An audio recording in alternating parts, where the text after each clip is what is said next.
Eu quero confessar para vocês que quando eu decidi fazer essa série de desenvolvendo pensamentos proféticos para interpretar os seus sonhos, eu tinha um medinho de quando chegasse nesse tema que a gente vai abordar hoje, que é o Sermão da Montanha.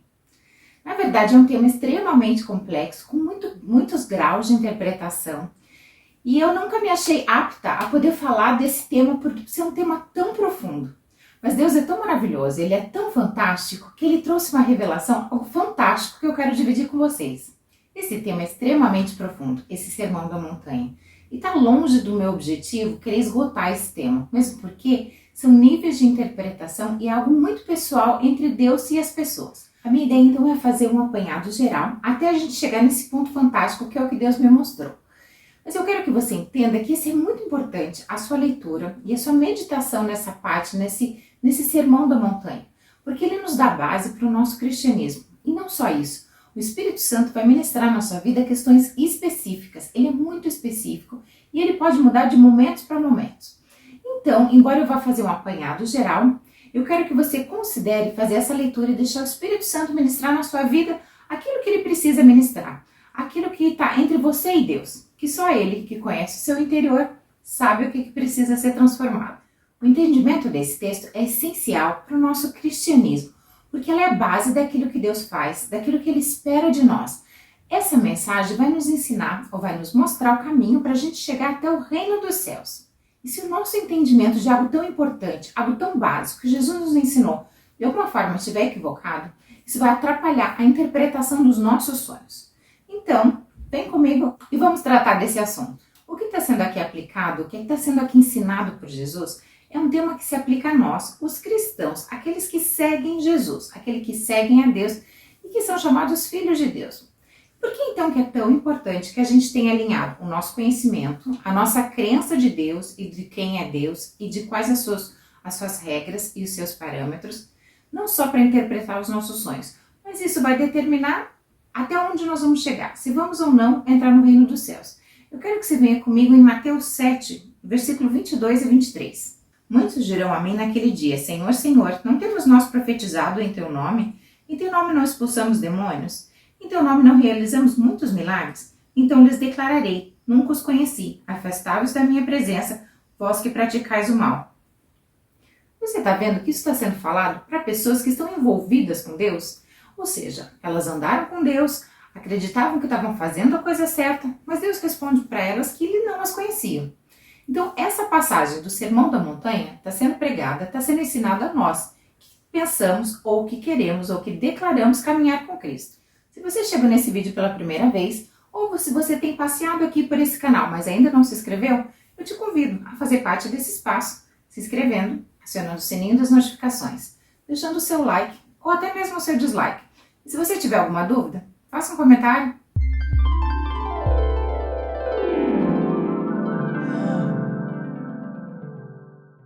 Nosso texto de base hoje está em Mateus, no capítulo 5, do 1 ao 12. E ele começa assim: Vendo Jesus as multidões, subiu a um monte, e assentando-se, os seus discípulos aproximaram-se dele. Dentro de um contexto de sonho, o que essa passagem quer nos dizer? Aqui fala que Jesus vendo as multidões. O que isso quer dizer? Que Jesus percebia que as pessoas vinham até ele com fome, que elas buscavam nele a solução. E de alguma maneira eles viam que Jesus tinha a resposta, a comida que eles precisavam para alimentar a alma, as dúvidas que eles tinham. Dentro desse contexto, então, a multidão está falando do seu poder, do seu nível de influência sobre as pessoas que estão ao teu redor. Que as pessoas que estão ali são o seu público. Na sequência, essa passagem fala que Jesus subiu a um monte. O monte tem vários significados, que posteriormente vai ser postado um vídeo aqui no canal. Mas o que aqui está falando de visibilidade. Que Jesus quer ser visto, e aquilo que ele falava, a acústica do lugar, então fazia com que ele, estando num lugar mais alto, ele seria visto e ouvido por essa multidão. Nesse contexto, então, o monte, o subir o monte, está falando de uma visibilidade, de Jesus tendo acesso aos ouvidos das pessoas, para que as pessoas pudessem vê-lo e ouvi-lo. E já na sequência, Jesus se senta. Será que isso, só o fato dele se sentar, tem um significado? Dentro desse contexto, tem sim. Está falando de algo relaxado, algo sem pressa, ou seja, eu vou dividir um conhecimento, eu vou dividir qualidade de tempo com vocês, e por isso eu vou me sentar para a gente dividir o ensinamento, e isso também demonstra que nós estamos aqui junto, compartilhando uma situação.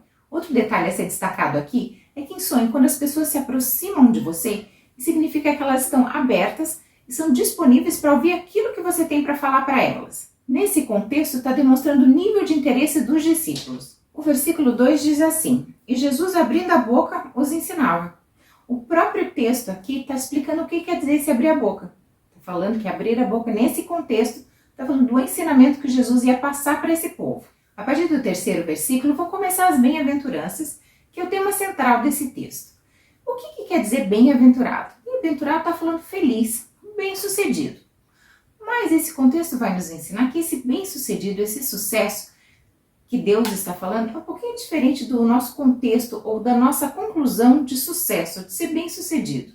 Jesus vai nos ensinar que essas bem-aventuranças, elas são um reflexo daquilo que nós agimos. Conforme nós agimos, vai ser a nossa recompensa. A nossa forma de agir é um espelho daquilo que nós vamos receber de Deus.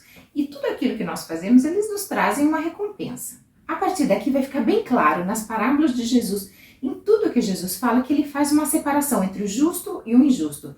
Entre aquele que se abdica daquilo que quer, da sua própria carne, para fazer aquilo que é correto perante os olhos de Deus. Então, o que mais? O que mais que essas parábolas e essas bem-aventuranças vêm nos falar? E Jesus começa pregando assim no versículo 3. Bem-aventurados os pobres em espíritos, pois deles é o reino dos céus. O que é então o pobre de espírito? Isso vai estar falando de uma pessoa que prefere perdoar, que ela, em vez dela carregar mágoas, dela ficar focada nos distratos, dela digerir essa sensação ou essa ofensa que ela recebeu, ela decide perdoar, para não carregar isso dentro de si. Ou seja, ela é pobre, ela se desvincula desses sentimentos. Na sequência, Jesus vai dizer: bem-aventurados que choram, porque serão consolados. O choro aqui fala de um contexto de esvaziar a alma, mas não apenas esvaziar a alma, mas esvaziar a alma perante Deus. Colocar nele aquilo que você está passando, as suas frustrações, e esperar nele uma resposta. Na sequência, Jesus vai falar dos humildes. Bem-aventurados os humildes, porque eles herdarão a terra. Você está vendo esse contraponto do que aquilo que você faz, ele tem uma recompensa eterna dentro da sua vida? A humildade está falando do quê?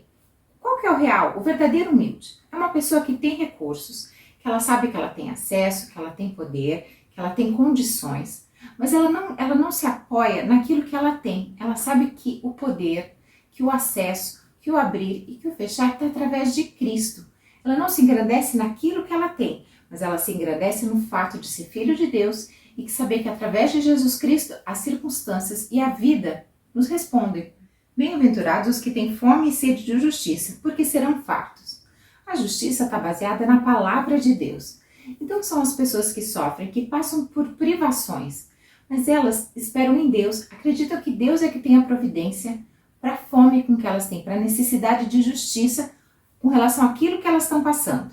Bem-aventurados os misericordiosos, porque alcançarão misericórdia. Na verdade, o ponto principal do misericordioso é que ele realmente entende o Pai Nosso, a oração que Jesus nos ensinou.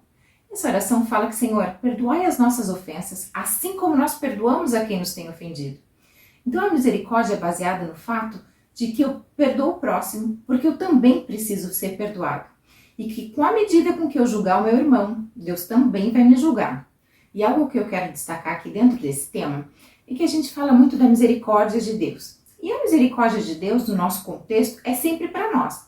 Mas a justiça de Deus é sempre para o irmãozinho, aquele que nos ofendeu. O que eu quero que você entenda é que a espada que corta lá, que corta o próximo, ela também corta aqui. Que o mesmo peso que Deus usa com o próximo, ele também usa conosco.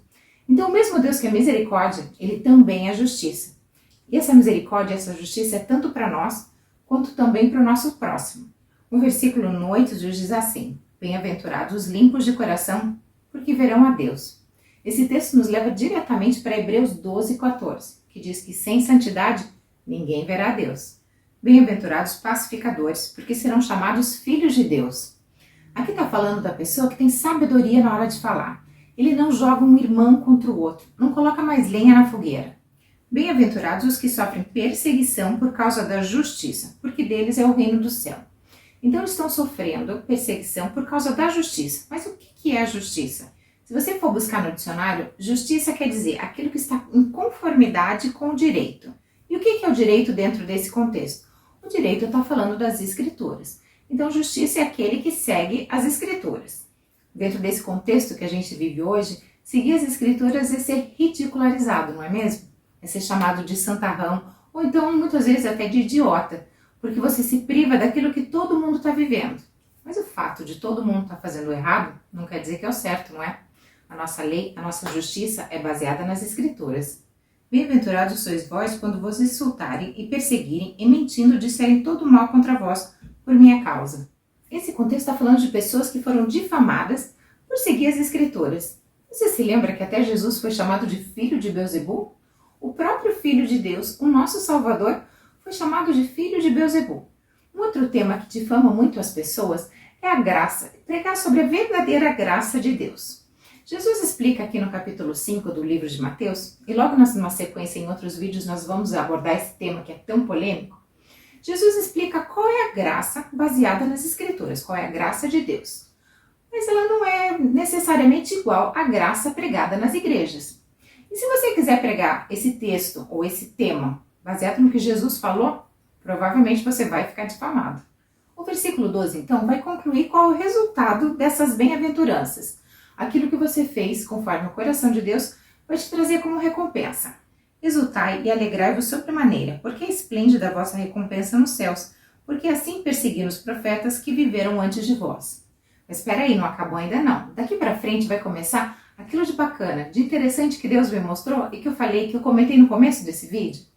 Você notou que são 9 bem-aventuranças? Por acaso, você já assistiu o vídeo explicando o número 9 e o significado bíblico dele? Se você não assistiu, eu vou colocar o link aqui na descrição. Porque o significado do número 9 tem tudo a ver com essas 9 bem-aventuranças que Deus está tratando aqui nesse texto, nessa passagem, nesse sermão, com essas 9 bem-aventuranças. É simplesmente fantástico você ver o significado do número 9 e como isso se aplicam às 9 bem-aventuranças. Como na Bíblia nada é por acaso, nada passa desapercebido. E as informações não estão sendo colocadas aqui de maneira aleatória. É incrível. O número 9 está falando de julgamento, está falando de intimidade com Deus, está te falando que Deus te ensina o caminho. E não é isso que as bem-aventuranças estão falando? Assim também a gente precisa conhecer as escrituras para conseguir relacionar a mensagem que Deus está nos dando no sonho com a palavra de Deus. E o que está sendo conectado, o que Deus está querendo mostrar com esses elementos e com esses símbolos que Ele está usando. E aqui chegou o momento da curiosidade que eu te falei no início desse vídeo. Isaías 61, do versículo 1 ao 9, está contando, ou está apontando exatamente para essa mesma passagem de Mateus, para esse sermão da montanha. E está mostrando, ele vai mais profundo, na verdade, ele conta como é, quem vai entrar e o que vai acontecer com a gente se a gente seguir aquilo que Jesus está nos ensinando.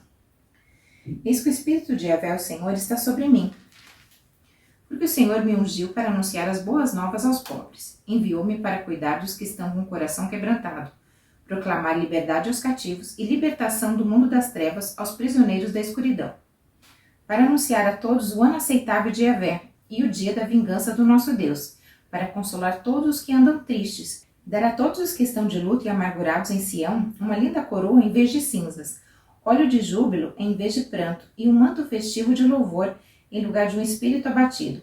Eles serão chamados carvalho de justiça, plantação de Yahvé, para a manifestação do esplendor da sua glória.